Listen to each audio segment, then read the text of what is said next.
ഒരിക്കൽ ഇന്ന് 94 വയസ്സുള്ള ഒരു അപ്പച്ചനെ ഞാൻ വഴിയിൽ വെച്ച് കണ്ടെത്തി. അദ്ദേഹത്തിന് കൂടി വന്ന ഒരു 4.25 അടി ഉയരമേ ഉള്ളൂ. അദ്ദേഹം ഇതുപോലെ മൈക്കും തൂക്കി പ്രസംഗിക്കുന്ന കണ്ടു. ഞാൻ അദ്ദേഹത്തോട് സംസാരിച്ചപ്പോൾ അദ്ദേഹം എന്നോട് പറഞ്ഞൊരു സാക്ഷ്യമുണ്ട്. അദ്ദേഹം ഒരു മർത്തോമ സഭ വിശ്വാസിയായിട്ട് ജനിച്ചവനാ. അദ്ദേഹം ഒരു പാപത്തിൽ ജീവിച്ചവനാ. 21 വയസ്സുള്ളപ്പോൾ അസാധാരണമായിരിക്കുന്ന ഒരു രോഗം വന്നു. എല്ലാവരും വെറുക്കപ്പെട്ട ബാംഗ്ലൂരിന്റെ തെരുവിൽ വെച്ച് നിലവിളിയോടുകൂടി നട്ടുചുവയിൽ നടക്കുകയാണ്. അവൻ അന്ന് ആത്മഹത്യ ചെയ്യാൻ തീരുമാനിച്ചു. എന്നെ ആർക്കും വേണ്ട, എനിക്ക് നീളമില്ല, മഹാരോഗം പിടിച്ചിരിക്കുന്നു, ഞാൻ മരിക്കും, ഇന്ന് രാത്രികാലം ഞാൻ എന്റെ ജീവനെ തിരിച്ചു കളയുമെന്ന് വിചാരിച്ചിരിക്കുമ്പോൾ നട്ടുച്ചവയില് ആകാശത്തിൽ അവന്റെ ഒരു ദർശനം കാണുകയാണ്. ഒരു കുഞ്ഞാട്, ഒരു മനോഹരമായിരിക്കുന്ന ഒരു കുഞ്ഞാട് തലയും ഉടലും തമ്മിൽ വേർപെട്ടവനായിട്ട് ആകാശത്തിൽ ആ നട്ടുച്ചവയിൽ അവൻ കാണുകയാണ്. എന്നിട്ട് ഒരു സ്വരം അവൻ കേട്ടു, കുഞ്ഞെ നീ മരിക്കണ്ട, നിനക്ക് പകരം ഞാൻ മരിച്ചിരിക്കുന്നു. അന്ന് അവന് എന്നോട് പറഞ്ഞു, ആ ബാംഗ്ലൂരിന്റെ പട്ടണത്തിൽ നട്ടുച്ചവയിലെ ടാർ റോഡിൽ ഞാൻ എന്റെ മുഴങ്കാല് മടക്കിയിട്ട് പറഞ്ഞു, കർത്താവേ ഞാൻ നിന്നെ സ്നേഹിക്കുന്നു, ഞാൻ മരിക്കയില്ല, ഞാൻ നിനക്ക് വേണ്ടി ജീവിക്കുമെന്ന് പറഞ്ഞു.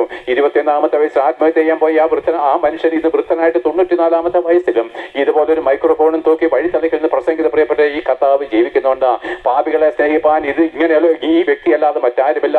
പാപികളായിരിക്കും നമുക്ക് നമ്മളോട് കരുണ കാണിപ്പാൻ യേശുക്രിസ്തു അല്ലാതെ മറ്റാരുമില്ല. പ്രിയപ്പെട്ടവരെ, പാപം ചെയ്യുന്നവരെ കൊന്നുകളയവൻ അനുവദിപ്പെട്ടിട്ടുണ്ട്. എന്നാൽ പാപിയായിരിക്കും നിന്റെ കുറ്റം സ്വയം ഏറ്റുകൊണ്ട് നിനക്ക് പകരക്കാരനായിട്ട് മരിപ്പാൻ യേശുക്രിസ്തു മാത്രമേ ഉള്ളൂ.